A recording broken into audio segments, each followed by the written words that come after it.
If you only looked at the headlines, the Gaza war might seem like a straightforward military campaign. But in reality, it's also a mirror of Israel's deepest domestic divides, its coalition politics, and its unresolved questions about identity and strategy.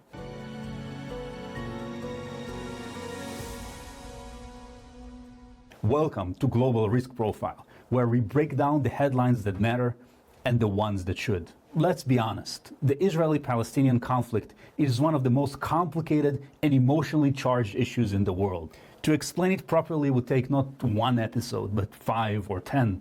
Entire careers are dedicated to studying it. But complexity isn't a good enough reason to avoid it. What we can do here in a single episode is trace one strand that perhaps has not been explored enough: how Israel's domestic politics have influenced the war in Gaza, how it began, how it has unfolded, and why it hasn't ended. The war didn't start in a vacuum. Israel has been mired in political instability for years. Between 2019 and 2022, the country went through 5 elections in less than 4 years. In 3 of those, Benjamin Netanyahu received a mandate to form a government, but didn't manage to. In one, his rivals, Naftali Bennett and Yair Lapid, managed to build a short-lived coalition that ousted him. Only in the last election of November 2022 did Netanyahu return with a governing coalition, the same one in power today. Why so many elections? It partially comes down to Israel's political system. The entire country is one electoral district, with the 120 seats in the Knesset allocated proportionally. Because the threshold for entry is low, just 3.25% of the national vote, small parties with narrow agendas routinely win seats. No party has ever held a majority on its own, which means every Israeli government is a coalition. And in a coalition, even a small party with half a dozen seats can hold an outsized influence. They can make or break a government, which forces Prime Minister to balance demands that often pull in opposite direction. By 2023, that balancing act was already under immense strain. Netanyahu's fragile coalition depended on very right-wing parties as well as ultra-Orthodox religious parties. All the center-right and center-left parties were part of the rival Lapid-Bennett short-lived government and declined to join that coalition. At the same time, the country was in turmoil over judicial reforms meant to claw back power from the judicial branch and civil service to elected officials. That triggered the largest street protests in its history.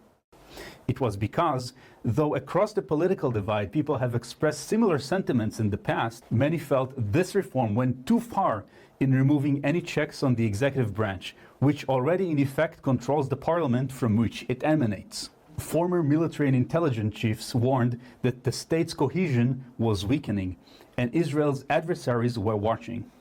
Hamas may have seen those divisions as an opportunity, though sources diverge. Regardless, Hamas severely miscalculated Israelis rallying together once the October 7th disaster happened.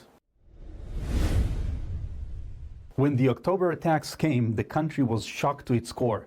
For a brief moment, unity re-emerged, but it was fragile. Some called for Netanyahu's resignation even as the war began. To stabilize decision-making, opposition leader Benny Gantz and his party were brought into a temporary war cabinet and stayed in for several months. But even then, political calculations were never far from the surface. Every military choice potentially carried a second layer.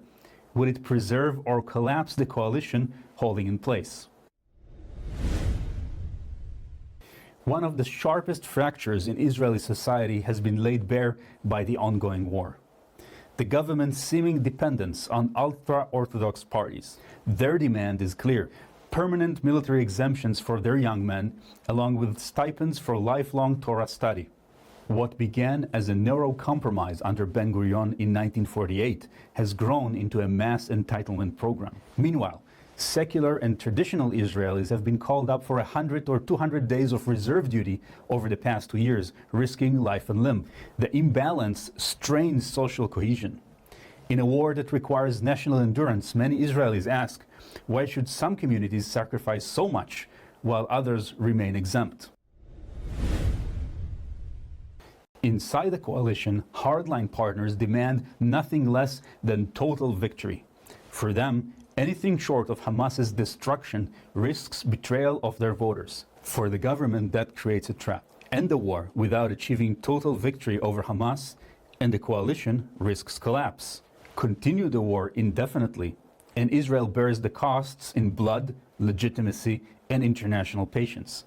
At the same time, the trauma of October sustains public willingness to keep fighting. This dynamic sustains a degree of public support for the ongoing fighting, even as questions mount about long-term strategy. It's crucial to pause for a moment at this point and consider the nature of terrorist organizations and how it has manifested in this conflict.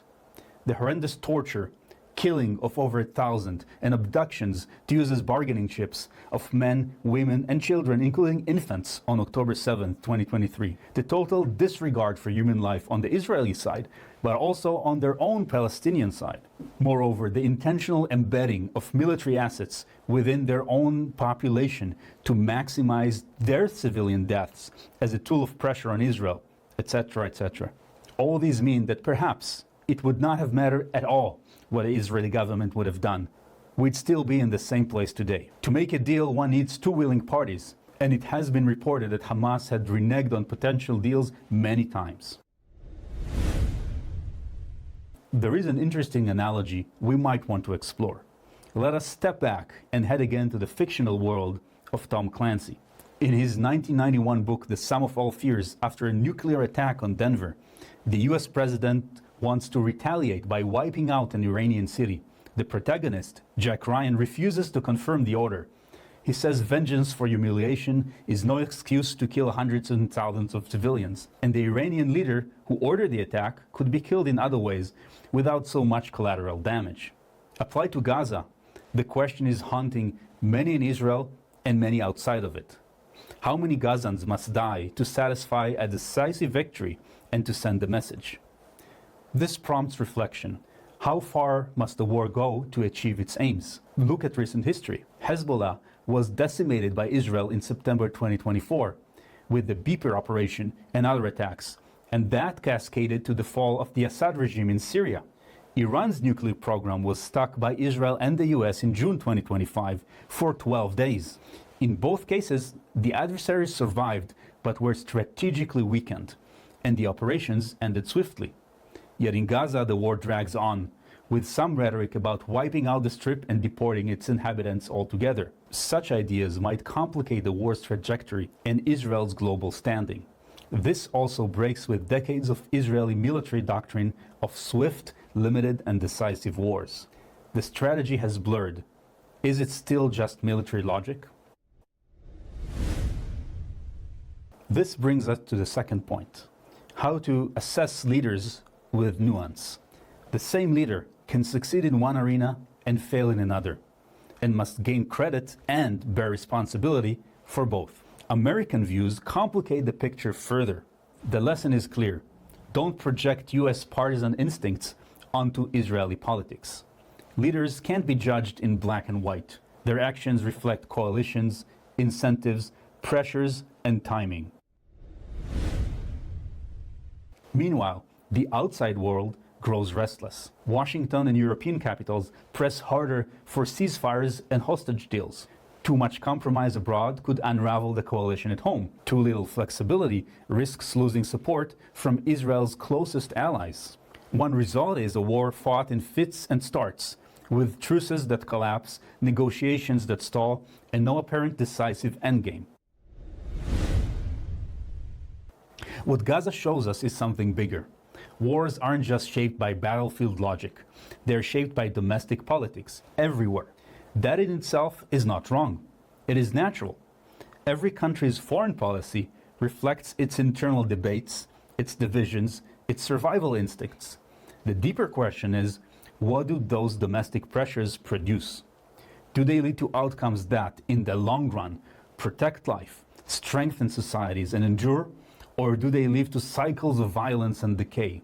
Leaders shouldn't be judged as purely heroes or villains. The same person can excel in one moment and falter in another, depending on circumstances. What matters for Israel, for the US, for any country, is whether decisions taken under domestic pressure stand the test of time.